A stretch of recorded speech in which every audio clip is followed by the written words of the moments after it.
조갑조 TV 시청자 여러분 안녕하십니까. 오늘은 후르시초프라는 사람 이야기를 하겠습니다. 후르시초프 하면은 연세 드신 분들은 유엔에서 연설을 하면서 구두를 벗어가지고 그 구두를 가지고 탁자 위를 꽝꽝 치면서 험악한 연설을 했던 이야기, 어떤 장면이 아마 기억나실 것입니다. 또 스탈린이 죽고 나서 비밀경찰 두목 베리아를 붙들어서 처형한 사람, 쿠바 미사일 사건을 일으킨 사람, 그리고 한 2년 뒤에 브레즈네프 등이 주동한 공정 쿠데타에 의해서 밀려났던 사람, 그 밀려나 있는 중에서 회고를 써가지고 그것도 미국으로 밀반출을 해서 미국에서 회고록이 나와서 또 소동을 일으켰던 사람, 얼굴을 보면은 아주 농부같이 생기고 참 투박하게 생긴 사람, 막 이 정도로 기억되는 인물이 아닌가 모르겠습니다. 저는 이런 책을 쓴 적이 있습니다. 공산주의를 흠은 팔인의 결단. 팔인, 공산주의를 흠은 팔인의 결단. 이 팔인은 누구냐? 여기 기록되어 있는 사람 8명입니다. 트루만, 이승만, 박정희, 대처, 레이건, 노태우, 후르시초프, 고르바초프입니다. 물론 제가 자의적으로 선택을 한 건데 왜 공산주의를 무너뜨리는데 이 8사람이 역할을 했고 왜 후르시초프와 고르바초프가 들어갔느냐 설명을 좀 드리겠습니다. 첫째, 트루만 대통령. 트루만 대통령은 이분이 냉전에서 결국은 서방세계가 이길 수 있는 이 궤도를 깐 사람입니다. 이분이 한 일은 엄청난 일들을 결단력 있게 한 게 많아가지고 트루만 하면 결단의 사나이입니다. 원자 폭탄을 히로시마 나가사키에 터뜨리는 결정을 한 사람이죠. 그 다음 소련과의 대결을 결정한 사람입니다. 2차 세계대전 이후에 소련이 미국과 맞먹는 강대국으로 등장해가지고 곳곳을 공산혁명화 시켜 나가는 것을 보고 아니 이렇게 하면 되겠다. 과거의 동맹국이지만은 이제는 선을 그어야 되겠다. 해서 자유를 지키기 위해서 우리는 자유를 지키려는 나라를 원조하겠다. 1947년의 트루만 닥트린을 기점으로 해가지고 대결로 갑니다. 그래서 스탈린이 베를린을 봉쇄했을 때 항공기로 물자를 수송해서 베를린 봉쇄를 무효화시키고 그리고 나토를 만들고 마샬 플랜을 통해서 유럽의 경제부흥을 이끌고 무엇보다도 김일성이 남침했을 때 파병을 결정한 사람이 트루만 대통령입니다. 그리고 본격적으로 소련과의 군비 경쟁을 위해서 군사비를 3년 사이에 4배로 늘렸습니다. 이렇게 한 것이 그 뒤 40년 지나서 수학을 거둬서 소련 공산주의가 무너지게 만드는 이 기초 작업을 한 사람이 트루만 대통령입니다. 그래서 공산주의를 흠은 8.1의 결단 제일 맨 앞에 나올 사람이죠. 두 번째가 이승만 대통령입니다. 이승만 대통령은 한국인으로서는 가장 먼저 공산주의의 악마성을 간파하고 1920년대부터 그때 공산주의가 세계적으로 유행하고 지식인들을 세례시켜 갈 때 이승만 대통령은 공산주의는 안 된다. 공산주의를 채택하면 국가를 부정하고 기업을 부정함으로 문명을 발전시킬 수도 없고 독립운동하는데 방해가 된다. 공산주의 비판을 한국인으로서는 가장 먼저 본격적으로 했던 사람입니다. 그분이 해방 이후에 대한민국 건국을 주도해가지고 이 나라를, 이 대한민국을 자유민주주의라는 주춧돌 위에 세운 분이죠. 두 번째는 박정희. 박정희는 김일성과의 대결에서 경제 건설을 먼저 한다. 그 다음에 군사력 건설을 한다. 선 경제 건설, 후 군사력 건설의 전략을 가지고 경제를 발전시키고 하니까 김일성이가 거기에 도전을 해가지고 계속 도발을 했습니다. 그러니까 박정희는 그쯤 가면은 이제부터는 군사력을 같이 건설한다 해가지고 자주국방을 부르짖고 자주국방을 가능하게 하는 중화공업을 발전시키게 되는 것입니다. 이런 김일성과의 대결에서 결국 대한민국이 오늘과 같은 경제적 면에서 결정적 우위에 서도록 만든 게 박정희입니다. 그렇게 함으로써 전 세계 한반도에서 벌어진 김일성의 북한과 박정희의 대한민국의 대결에서 대한민국이 성공했다. 쇼윈도가 된 거죠. 쇼윈도. 그렇게 함으로써 동구 공산권 국가들이 물끄러미 구경을 하다가 더구나 박정희는 말년에 결정적인 결정 하나를 하고 이 사람이 피살이 됐습니다. 그것은 1979년에 서울시로 하여금 올림픽을 유치하도록 신청을 했습니다. 그것이 전두환 정권에 의해서 인계되면서 서울올림픽이 가능해졌습니다. 박정희는 우리식으로, 박정희식으로 하면은 국민의 삶의 질이 높아져서 공산주의를 무너뜨리게 된다. 특히 한국과 같은 후진국에서도 박정희식 경제개발을 하면은 공산주의 체제보다 더 빨리 성장해서 국민의 수준이 높아지고 군사력도 강하게 된다는 모델을 보여주었습니다. 그래서 동구 공산권 국가는 서울올림픽 이후에 박정희식 모델로 성공한 대한민국의 발전에 큰 감동을 받고 공산주의는 안 된다 해가지고 들고 일어나는 하나의 동기가 된 거죠. 그 다음에 대처. 이 대처는 마가렛 대처입니다. 영국의 마가렛 대처. 1980년대에 공산주의를 무너뜨리는데 협력한 사람이 마가렛 대처, 레이건 대통령, 그리고 요한 바오로 2세입니다. 마가렛 대처는 어떤 분이냐 하면은 영국이 1970년대에는 병이 들었습니다. 사회주의 정책을 너무 많이 하다가 보니까 서로 나눠 먹기식으로 하다가 보니까 그 산업혁명을 제일 먼저 시작한 이 영국이 쇠퇴할 때 노조와 특히 그 석탄 노조와 대결을 했습니다.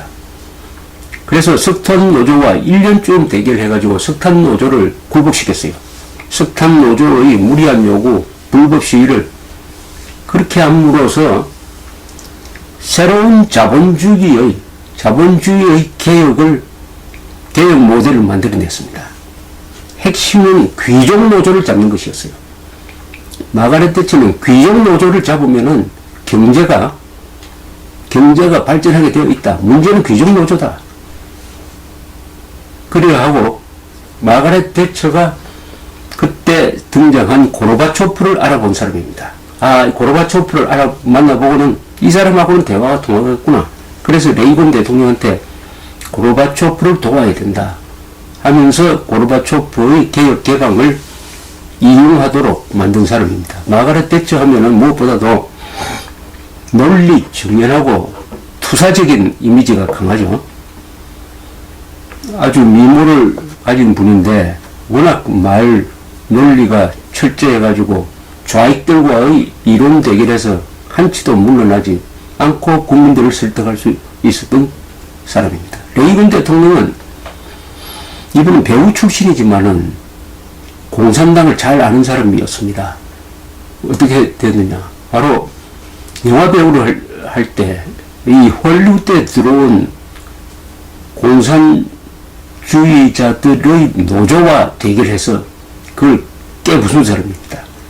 그래서 이분은 공산당은 어떤 식으로 요리하면은 이길 수 있다는 걸 잘 안 사람이에요. 그리고 아주 유머 감각도 있고 인간성도 좋고 하니까 국민들과 의사소통을 잘 해가지고 국민적 지지를 받는데 대중정치인으로서 자질이 훌륭한 분이었습니다. 그래서 이분 별명이 Great Communicator, 위대한 소통자라고 합니다. 무엇보다도 레이건 대통령은 1980년대에 카트가 망친 이 미국의 권위를 회복한다는 이런 명분을 내걸고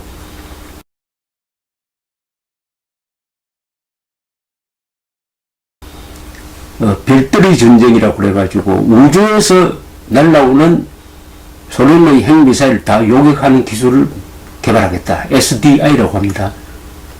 그렇게 하면서 소련을 압박을 하고 유럽에 중거리 미사일을 배치하고 해서 소련의 군비 경쟁을 촉발하도록 합니다. 이렇게 되니까 소련은 특히 고르바초프는 가만히 계산해 보니까 레이건과 같이 군비 경쟁을 하다가는 그렇지 않아도 이미 망가진 소련 경제가 도저히 버틸 수 없겠다 해가지고 개혁으로 나가는 것입니다. 소련이 개혁하도록 몰아세우는 겁니다. 레이건 대통령이. 또 레이건 대통령이 취임하자마자 전두환 대통령과 가장 먼저 회담을 한 걸로 유명합니다. 그것은 전두환 대통령이 비록 민주적 지도자는 아니지만은 방공주의자라는 면에서 높게 평가를 하면서 앞으로 우리는 방공하는 사람은 다 뭉쳐야 된다.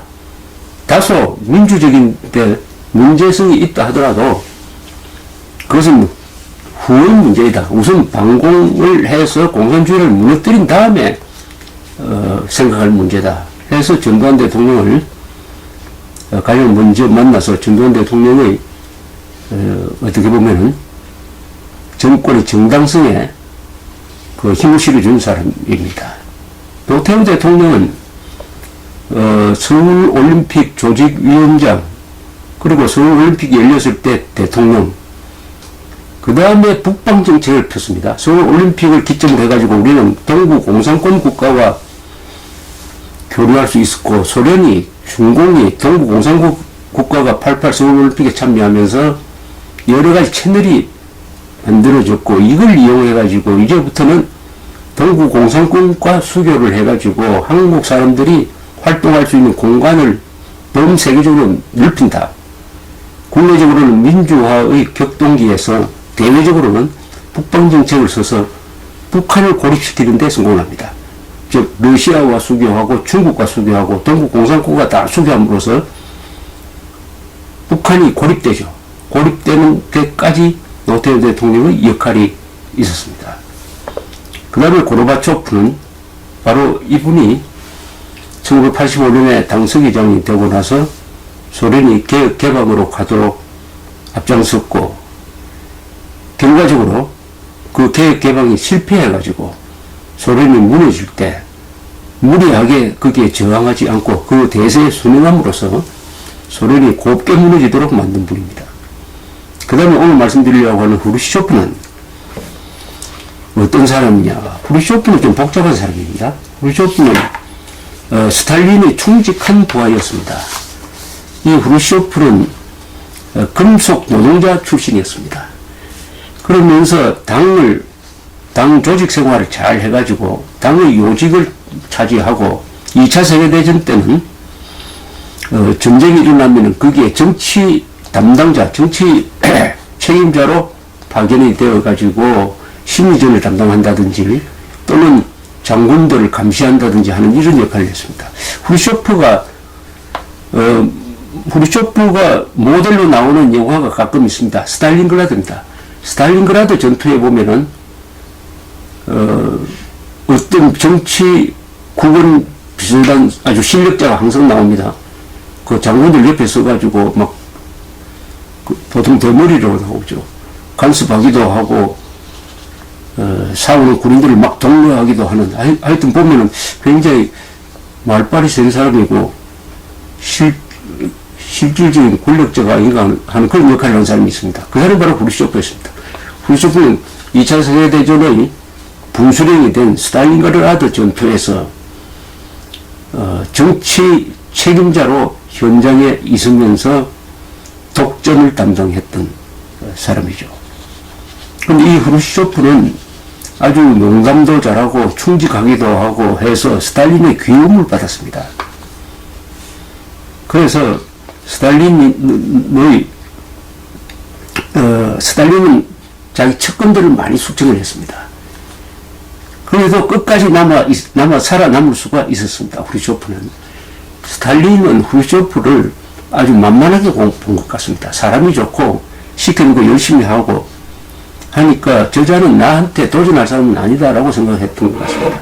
또 어떤 모욕도 후르시초프는 참았다고 합니다. 스탈린은 이 파이프 담배를 피우다가 그 담배 재를 틀 때 옆에 있는 후르쇼프의 대머리 위에다가 파이프 담배 재를 틀었다는 이야기도 있습니다.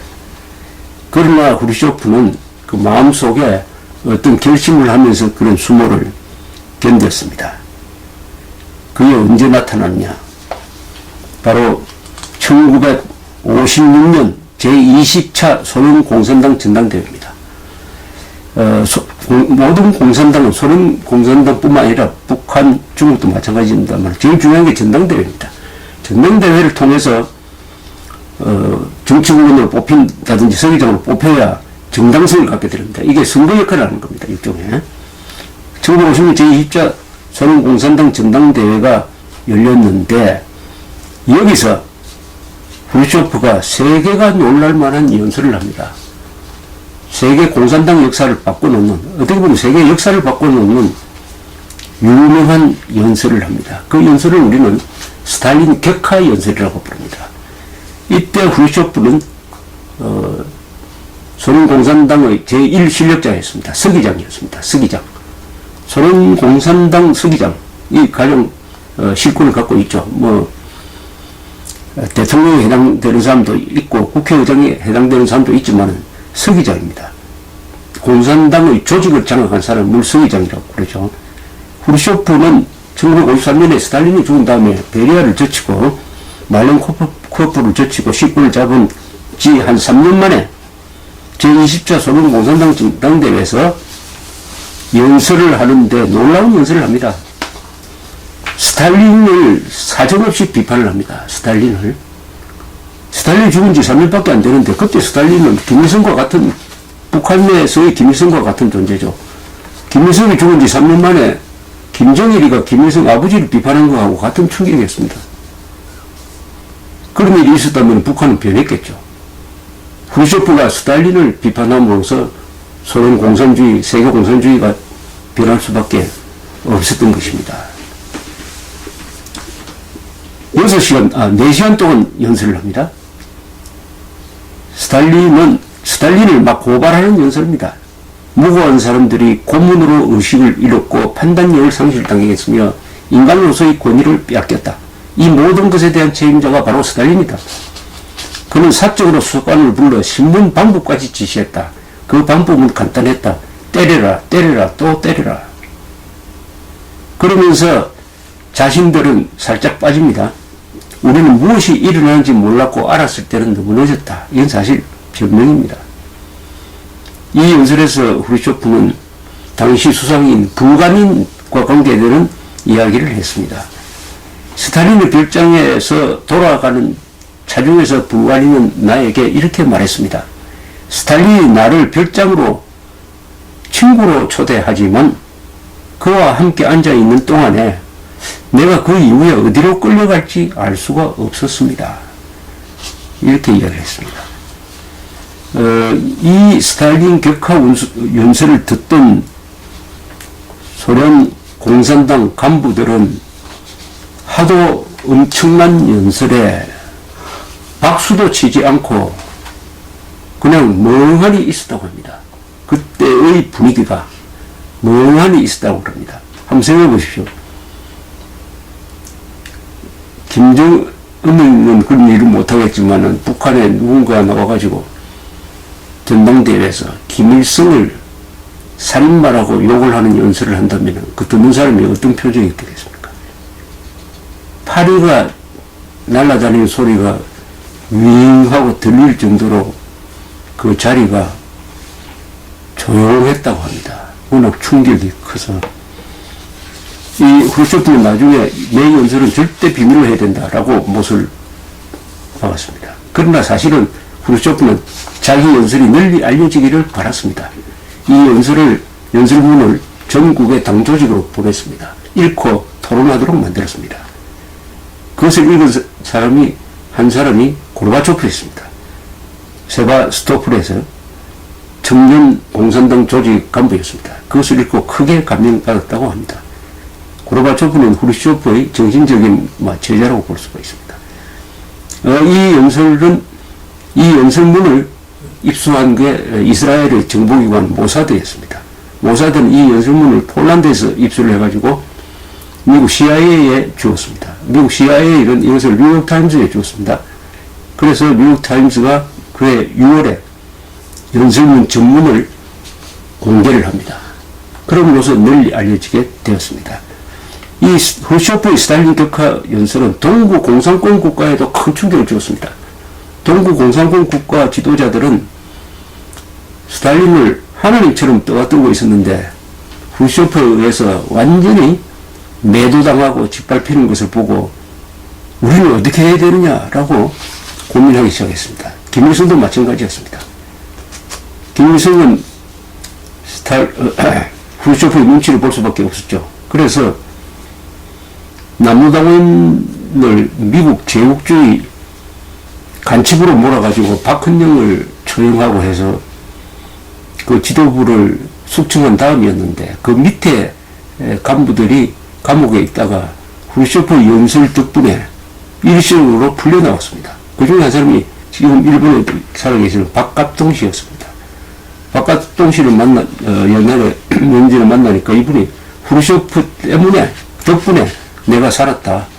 이분은 일시적으로 풀려나왔다가 중국으로 탈출을 해서 나중에 일본으로 갔습니다만 그런 이야기를 했습니다. 그 이야기를 들으니까 후르쇼프라는 한 인간의 이런 연설이 저 멀리 있는 한국 땅의 북한 땅의 한 사람을 살렸구나 하는 그런 감회가 있었습니다. 그러면 후르쇼프가 왜 이런 연설을 했을까? 이 연설은 결코 후르쇼프의 권력 유지에 도움이 되는 것은 아니었습니다. 사실은 이 연설에 대한 부작용으로 그 8년 뒤에 소련 공산당의 공정 쿠데타에 의해서 후르쇼프가 밀려나게 됩니다. 그런데 왜 이런 연설을 해서 굳이 이 연설을 하지 않아도 되는데 거기에 대해서는 후르쇼프의 정기에 대한 서평을 쓴 레온 아론이라는 사람이 쓴 글이 하나 있는데 그걸 인용해 드리겠습니다. 그것은 그렇게 할 수밖에 없는 일이었다. 가장 고귀한 인간성의 수수께끼의 한 사례이기도 하다. 악을 누르고 선을 선택하고 노예를 누르고 해방을 선택하며 거짓을 누르고 진실을 선택하려는 인간의 저지할 수 없는 성격이 꺼질 수 없는 불꽃으로 타오르는 경우다. 인간 영혼의 조종자로서 그토록 유능했던 스탈린이 수십 년간 인간성을 잔혹하게 짓밟았지만 인간 정신의 이 긴급 명령 앞에서는 그도 무력해지지 않을 수 없었다. 이렇게 이야기를 합니다. 자, 그럼 후르쇼프는 어떤 계기로 해서 이 스탈린 격파 연설을 하게 되었을까 하면은 제일 큰 계기는 이 강제수용소입니다.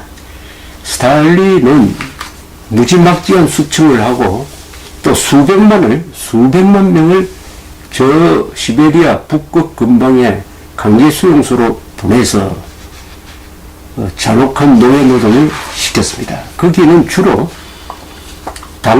당원들이 많이 가 있었습니다. 소련 공산당 당원들이 많이 가 있었습니다. 그 중에는 후르쇼프의 친구도 있었어요. 그 후르쇼프의 친구 되는 사람이 후르쇼프가 실권을 잡은 뒤에 편지를 써서 고소를 했습니다. 그 실정을. 그러니까 후르쇼프가 그런 문제 제기를 받아가지고 강제수용소에 대한 조사를 시킵니다. 조사를. 일종의 과거사 조사죠. 과거사 조사를 시키는데 어떤 사람을 선택하느냐 하면은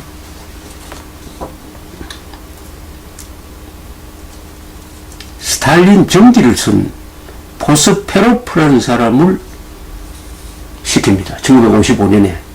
즉 스탈린에 충성했던 사람을 책임자로 세워가지고 스탈린이 무슨 짓을 해서 얼마나 숙청을 했느냐 하는 보고서를 내도록 합니다. 그래서 포스페로프가 70페이지짜리 보고서를 만듭니다. 이 보고서에 따르면 1935년에서 1940년 사이에 192만 명이 국가 반역 혐의로 체포되어 가지고 68만 8천여 명이 총살되었다고 보고합니다. 여러분 한번 상상을 해보십시오. 이 체포된 사람들은 이 일반 민중이라기보다는 공산당원입니다. 주로 192만 명이 체포되어 가지고 약 70만 명이 총살되었다. 70만 명을 총살시킨다? 그것도 35년에서 40년 사이입니다. 그 뒤, 그 앞에도 더 많습니다.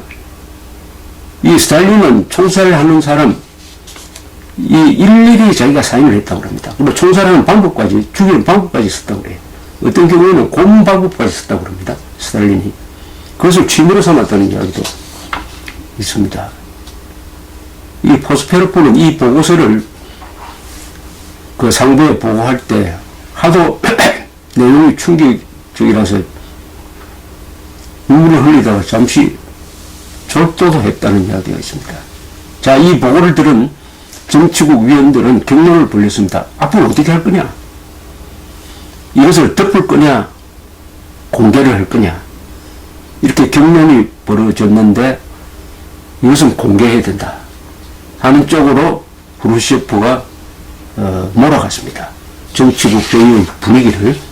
그래서 강한 반대도 있었지만 결국 공개하는 쪽으로 가고 그 뜻을 집약을 해서 한 연설이 바로 1956년의 제20차 전당대회의 유명한 스탈린 격하 연설이었습니다. 그것이 그럼 어떻게 세계를 바꿨느냐? 이 연설이 있은 다음에 우선 강제수용소를 해방시켜버렸습니다. 수백만 명이 집으로 돌아왔습니다. 어떻게 보면 후르시초프는 참 출세하는 과정에서 많은 사람을 숙청하고 죽이기도 했는데 그보다 훨씬 더 많은 사람을 살린 사람입니다. 그 다음에 일어난 것이 이게 동구 공산권에 영향을 줘가지고 드디어 헝가리에서 반공굴기가 일어납니다. 스탈린을 격하하는 연설을 하는데 고무된 이 학생들이 공산정권을 타도해버립니다. 한때 헝가리에서 1956년 가을입니다. 그때 자유세계에서 상당히 고무되었습니다. 그러나 돕지는 않았어요. 한때 소련도 저걸 막 그냥 방치해버릴까 했는데 바르샤바 조약기구에서 탈퇴하겠다고 하니까 소련이 후르시초프의 명령에 의해서 그해 11월에 군대를 보내가지고 강제 진압을 합니다. 여기서 한 10,000명 정도 죽었다고 하고 12년만 명이 해외를 탈출을 했습니다. 이런 일도 일종의 부작용입니다. 파생. 그 다음 또 무슨 일이 일어나냐?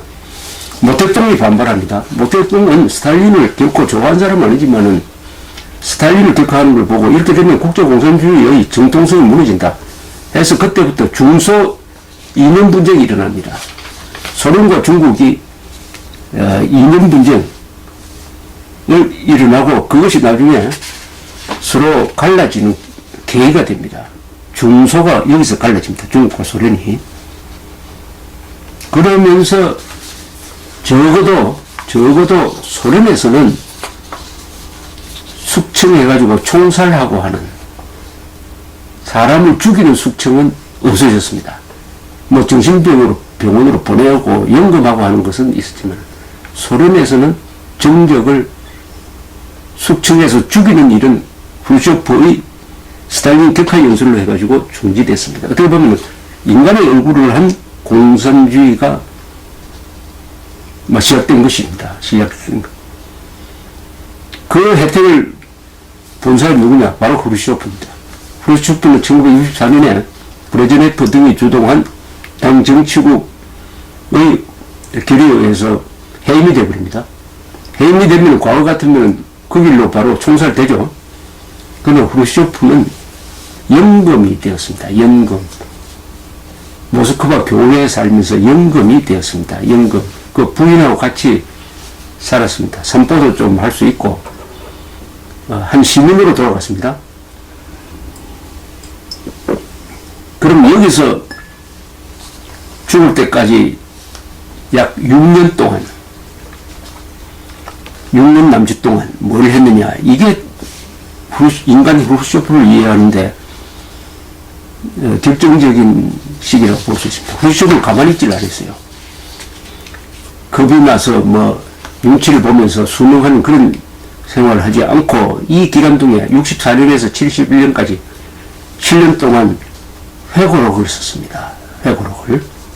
노동기를 앞에 놓고 회고록을 구술했습니다. 그래가지고 요것을 미국의 타임지로 밀반출을 시켰습니다. 그것도 미국으로 밀반출을 시켰습니다. 이 원고를 받아가지고 책으로 정리하고 한 사람이 스트로브 탈보트라는 사람인데, 이분이 나중에 기자 생활을 마치고 클린턴 정부 시절에 미국 국무부 차관을 지낸 사람이었습니다. 그런데 어떤 중개자를 통해서 이 원고를 받았으므로 타임지에서는 이게 과연 후르시초프가 보낸 게 맞느냐 확신할 수가 없어서 그 중개인한테 후르시초프한테 전해주십시오 하고 모자를 하나 선물합니다. 후르시초프가 모자를 잘 썼습니다. 그래서 그 모자를 쓴 사진을 찍어서 보내주면 확인이 되겠다. 그래서 후르시초프가 그 모자를 쓰고 사진을 찍어서 타임지로 보내서 이거는 후르시초프가 밀반출 시킨 원고가 틀림없구나 하는 확신을 가지고 1970년 가을에 나왔습니다. 회고록이 나왔습니다. 세계적 사건이 됐습니다. 우리와 관계된 내용은 그 회고록 안에 무효가 어떻게 일어났는지 쓰여져 있습니다. 김일성이 찾아와가지고 스탈린한테 한국을 치도록 해달라고 허가를 받는 과정이 자세하게 적혀 있습니다. 이것은 거의 결정적 자료죠. 그때까지만 해도 북한은 남한이 북측을 해서 대응하는 과정에서 남침했다는 거짓말을 하고 있었습니다. 그러나 스탈린의 이 책에 의해서 그런 주장을 침묵시킨 것이죠. 뭐 여러 가지 아주 중요하고 아주 재밌는, 요즘도 많이 팔리는 이 스탈린의 후르시초프의 회고록은 정말 재밌는 책입니다. 거기에는 인간 후르시초프가 있습니다. 자, 이제 이렇게 되니까 소련 공산당의 당규위원회에서 후르시초프를 부릅니다. 후르시초프를 불러가지고 이거 어떻게 된 거냐고 따지니까 후르시초프는 태연하게 그건 난 모르겠다. 나는 그거 보낸 적이 없다. 이렇게 자가 떼어버렸습니다. 그러니까 소련 공산당은 그 책은 조작이다. 후르시초프는 반출한 적이 없다고 한다. 이렇게 해서 발표를 했습니다만은, 그러나 후르시초프를 신랄하게 협박을 하니까 후르시초프가 그 당규위원회 위원장 펠페라는 사람한테 이렇게 이야기를 합니다. 좋다. 그럼 나를 가두어 봐라. 아니, 날 쏴버리라. 등골이 죽었다는 뉴스를 오늘 라디오로 들었는데 나는 차라리 그가 부럽다. 나는 정직한 사람으로 죽고 싶다. 나는 십자가에 매달려 죽고 싶다. 망치와 못을 가져온다. 이렇게 이야기를 했어요. 막 대들었습니다. 그리고 나를 추방하려면 추방하라. 나는 지금이라도 금속 노동자로 돌아갈 자신이 있다. 나는 그때 금속 노동자로 일했던 기술을 아직도 잊어먹지 않고 가지고 있다. 그러나 당신은 당에서 쫓겨나면 굶어 죽을 거다. 뭐 이런 이야기를 했다고 합니다. 저는 후르시초프가 위대한 인간성이 스탈린이라는 악마의 죄상을 규탄하는 위대한 연설을 하고, 또 당에서 쫓겨나니까 자기가 걸어온 길을 기록해가지고 역사에 남기기 위해서, 세계에 알리기 위해서 목숨을 걸고 미국으로 발출시켜서 회고록을 내도록 했다. 언론 자유를 말살한 후르시초프가 언론 자유를 갈망하면서 언론 자유를 위한 모범을 보인 것이죠. 진실은 영원히 잠재울 수가 없다. 아무리 스탈린이라도 인간성을 완전히 말살할 수는 없다. 그것을 증명해낸 사람이 후르시초프였습니다. 그래서 후르시초프를 저는 공산주의를 무너뜨린 8명 중에 한 명, 고르바초프를 포함해서 8명 중에 한 명으로 이렇게 꼽았습니다. 인류가 감사해야 될 사람이 바로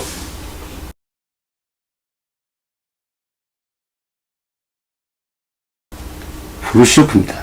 위대한 인간성으로 증오의 과학을 무너뜨리는데 트루만, 이승만, 박정희, 덱처, 레이건, 노태우, 고르바초프와 함께 했던 사람이 후르시초프였습니다.